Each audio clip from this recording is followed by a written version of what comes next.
I am a 22-year-old woman in my final year of college. My academic routine is exhausting, filled with classes and studies that often extend into the night. I live in a small, peaceful town where everyone knows each other, and rarely does anything out of the ordinary happen. That's why I always felt safe walking home at night, even after my classes.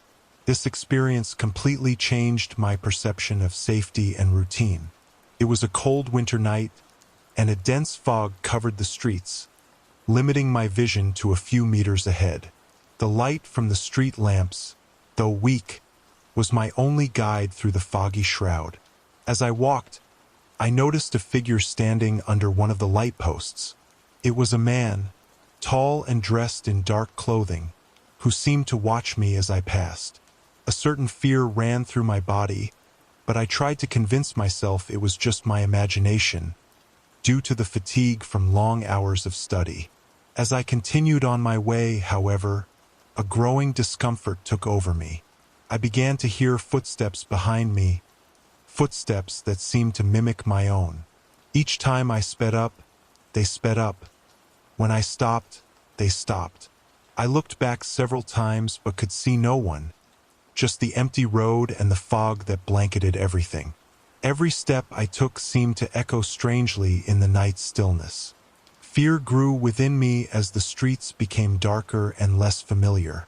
I then decided to turn onto a side street, less lit, thinking perhaps I could lose whoever was following me. That's when the first true confrontation happened. Hearing a closer sound, I turned quickly and saw the same man a short distance away, standing and silently watching me. His face was partially obscured by shadow, but his eyes seemed fixed on me, penetrating even through the fog. Terrified, I decided to change my route. Ignoring the usual path, I headed towards the main streets, hoping to find some sign of life, some soul who could witness what was happening.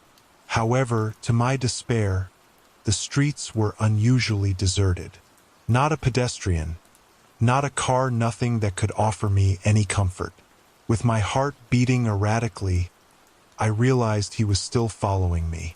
Now his footsteps sounded faster, more determined. That's when I decided to run. I ran with all the strength I had towards the only place I knew would be open at that hour, a well-known 24-hour coffee shop in the area. Arriving at the coffee shop, I was completely out of breath and terrified. My heart was pounding so hard I could feel each beat echoing in my ears. Without wasting time, I ran inside the establishment, looking frantically back to make sure he had not followed me directly to the door. The coffee shop staff, noticing my state of panic, approached quickly. With a trembling voice, I explained that a man was following me and that I feared for my safety. They did not hesitate. One of them ran to the door and turned the key, locking it firmly. Another employee lowered the metal curtain, adding an extra layer of security. Trembling, I walked to the nearest window, driven by a mix of fear and the need to confirm if he was still out there. Through the glass fogged by my own panting breath, I saw his figure, standing on the other side of the street, under the faint light of another lamp post. He was facing the coffee shop, and even at a distance, I felt the weight of his gaze. His face remained in shadows, but his eyes seemed to glow with an intensity that crossed the distance between us. He stared at me for a long moment, motionless like a statue. The street was silent, and the only thing I could hear was the muffled sound of the coffee shop's background music and the buzzing of my own blood in my ears. Then, as abruptly as he had appeared, he turned and walked away quickly. I stood there, glued to the window, watching the spot where he had been, expecting him to appear at any moment. But he did not return. The staff approached, offering a warm drink and some words of comfort. I thanked them, still absorbed in my thoughts, questioning who he could be and why he had chosen to follow me. The feeling of relief at being safe inside the coffee shop was great, but the fear that he might be waiting for me outside remained. reminding me that the night was not yet over. After that night, I could no longer walk alone at night without feeling a knot of anxiety growing in my stomach. Memories of that fixed, threatening gaze under the dim light of the lamp post and the echoing footsteps behind me haunted me constantly. I decided then that I could no longer maintain the same routine. I began to ask for rides home or use transportation services, even if it meant adjusting my student budget. I also went to the police to report the incident, but without concrete evidence or a clear description of the stalker, they could do little more than increase patrols in the area.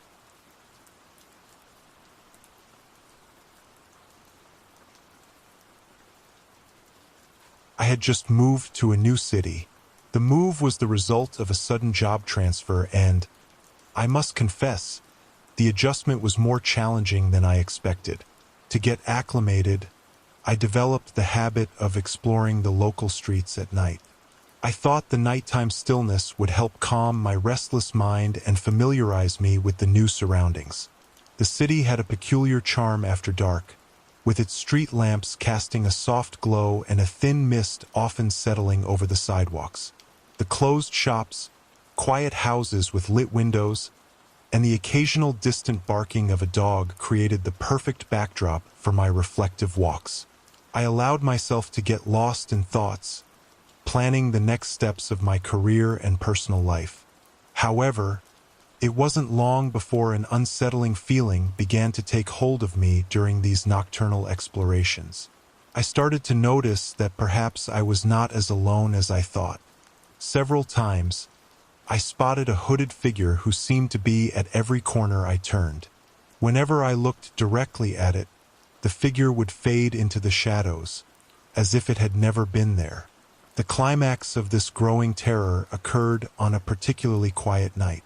Feeling more intensely watched, I turned abruptly and, for the first time, saw clearly the face of my follower. It was a man, his face partially hidden under a cap, with an expression that chilled my blood. His eyes seemed to penetrate straight into my soul, and a crooked smile outlined his face, as if he relished my growing dread. This first visual encounter changed everything. Instead of running home, something inside me sparked a dangerous curiosity.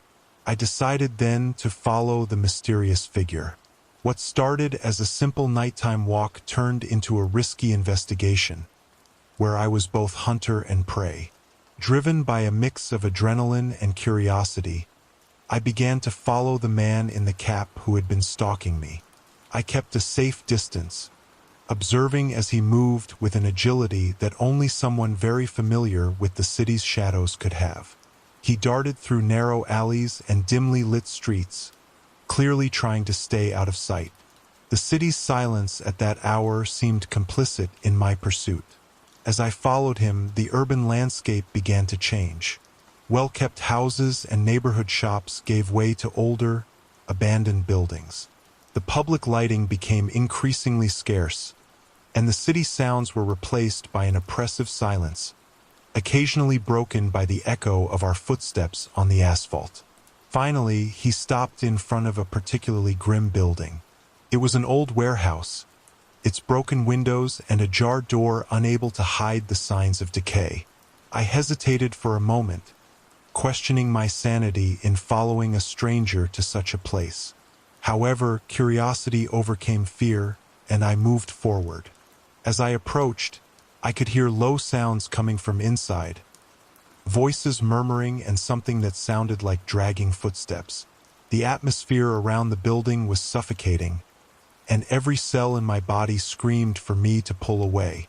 But I needed to see. Slowly, I pushed the door, which creaked in protest. The interior was dark, only faintly lit by the moonlight penetrating through the broken windows. The voices became clearer, and I could distinguish several people conversing in whispers. There was a tension in the air, as if they were all waiting for something or someone.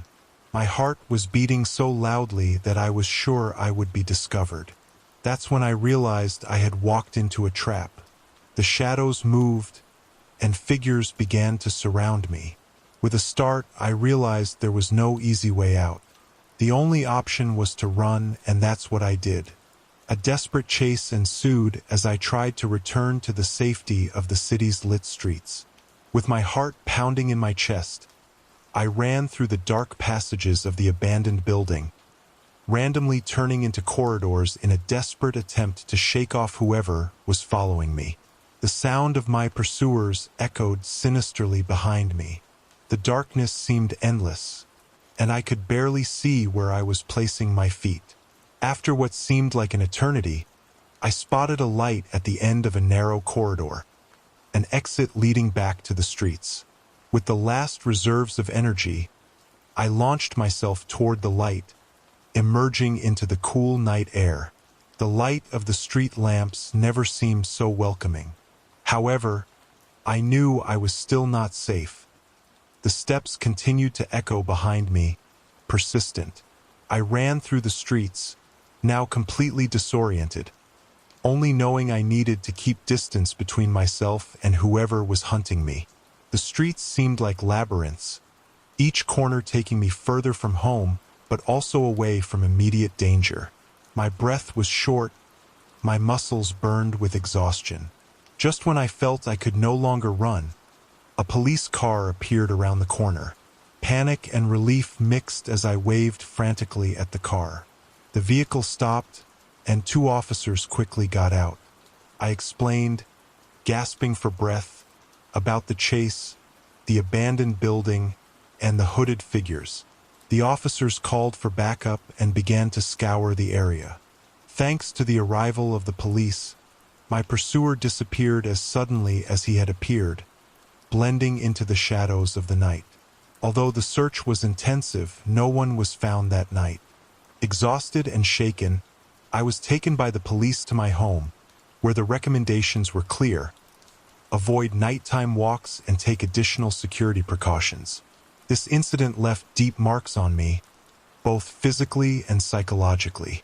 The curiosity that led me to follow a stranger that night turned into caution. I began to avoid the streets at night after that day.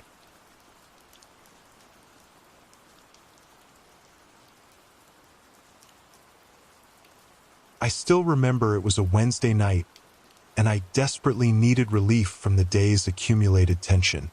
Work had been more exhausting than usual, and a throbbing headache was starting to take hold of me. I knew I needed fresh air, even if that meant facing the lonely night of a city that never sleeps. My choice was a walk through the streets of my neighborhood, a place usually bustling and full of life, even at late hours. However, as I left my building, the atmosphere was unusual. The usual noise of distant conversations, passing cars, and music playing from some already closed bar had disappeared. The streets were quieter, as if the city had paused for a moment, just for me. This stillness was not very good. On the contrary, every sound of my footsteps seemed louder and echoed between the tall buildings, making me feel more isolated than ever. As I continued my walk, I had a strange feeling. It wasn't just the cold night wind that bothered me. It was the sensation that I was not alone. Several times, I looked over my shoulder, expecting to see someone, but nothing. The street remained deserted. Still, I couldn't shake the feeling that each of my steps was followed by another, invisible and silent. Then, I noticed someone across the street. It was a man walking at a steady pace like mine. I couldn't see his face, but something about the way he moved sent chills through me. I tried to convince myself it was a coincidence, but to test my theory, I turned down a side street. My heart sank when I saw the figure do the same. Finally, at a more isolated point, he crossed the street directly towards me. He asked me the time, his voice coming out as a hoarse whisper that I could barely hear. My instinct screamed danger. Without answering, I quickened my pace back home, refusing to look back. Upon arriving, I peered through the window, watching the streets.